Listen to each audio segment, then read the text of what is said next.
ତା ସମୟରେ ଆପଣମାନଙ୍କ ସହିତ ଏମିତି କେବେ କ'ଣ ହେଇଛି? ଜଗନ୍ନାଥ ସାଙ୍ଗମାନେ ଆପଣମାନଙ୍କୁ ଆଉ ଗୋଟେ ଫ୍ରେଶ୍ ମିନି ବ୍ଲଗକୁ ସ୍ୱାଗତ ଜଣାଉଛି। ସକାଳେ ଉଠିଲା ବେଳକୁ ଘଣ୍ଟାକୁ ଯେତେବେଳେ ଦେଖେ ତ ସମୟ ଆସିକି 4:30। 4:30 ହେଇଛି, ମୁଁ ଆଉ ଟିକେ ଶୋଇପଡ଼େ ଭାବିକି ମୁଁ ଆଉ ଥରେ ଶୋଇପଡ଼ିଥିଲି। ପୁଣି ଯେତେବେଳେ ଉଠିଲେ ଦେଖିଲା ସେ ସମୟ ଦେଖିଲା ବେଳକୁ ପୁଣି ସେତିକି 4:30। ଲଗା ରୁମକୁ ଆସିକି ଦେଖେ ତ ସେଥିରେ ମଧ୍ୟ ସମୟ 10 ମିନିଟ୍ ଲେଟ୍ ଅଛି। ମୁଁ ଭାବିଲି ଏକା ସାଥିରେ କ'ଣ, ତାପରେ ମୁଁ ମୋବାଇଲ ଦେଖେ ତ ସମୟ ଆସିକି 7ଟା ହେଇଗଲାଣି। ମୁଁ କହିଲି ସମୟ 7ଟା ହେଇଗଲାଣି, ଏକା ସାଥିରେ ଘଣ୍ଟା 2ଟା ଯାକ ବ୍ୟାଟେରୀ ବନ୍ଦ ହେଇଗଲା। ତାପରେ ତରତରରେ ଯାଇକି ସବୁ କାମ ଆରମ୍ଭ କରିଥିଲି। ଆଜି ମତେ ଘରର 2-3ଟା ବ୍ଲାଙ୍କେଟ ଧୋଇବାର ଅଛି, ତେଣୁ ଚଟାପଟ ନ ଧୋଇଲେ ସେ ତ ଶୁଖିବନି। ମୁଁ ଯାଇକି ଶୀଘ୍ର ୱାସିଂ ମେସିନରେ ପାଣି ଦେଇକି ସଫାସୁତୁରା ଆରମ୍ଭ କରିଦେଇଥିଲି। ମତେ ସବୁ ସଫାସୁତୁରା ଆଉ ଘର କ୍ଲିନ୍ କରିବା ବେଳକୁ ମତେ ଟାଇମ୍ ଆସିକି ଗାଧୁଆ ହେଇକି ହେଇଗଲା 9:30।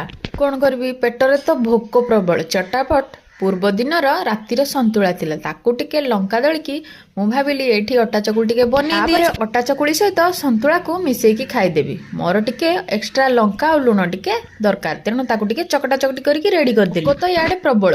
ଚକଟା ସାରିଲା ପରେ କ'ଣ ଆଉ ମନ ବୁଝୁଛି, ତାପରେ ଚଟାପଟ ଯାଇକି ମୁଢି ଯୋଡ଼ିଏ ପକେଇ ଦେଇକି ଆଗ ସନ୍ତୁଳାକୁ ମୁଢିକୁ ଗୋଳେଇକି ତାକୁ ଖାଇ ଦେଇଥିଲି।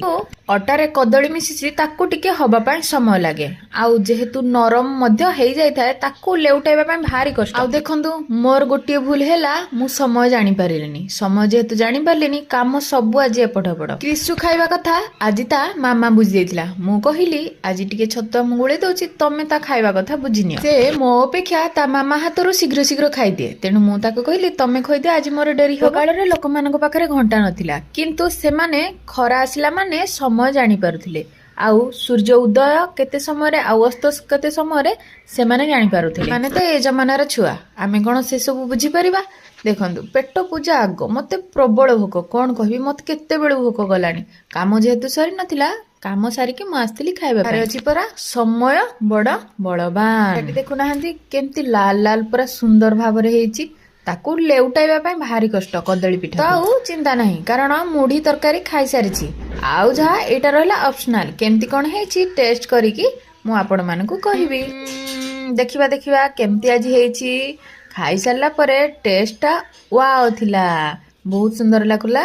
ଦେଖା ହବ ନେକ୍ସଟ ମିନି ବ୍ଲଗରେ। Bye bye.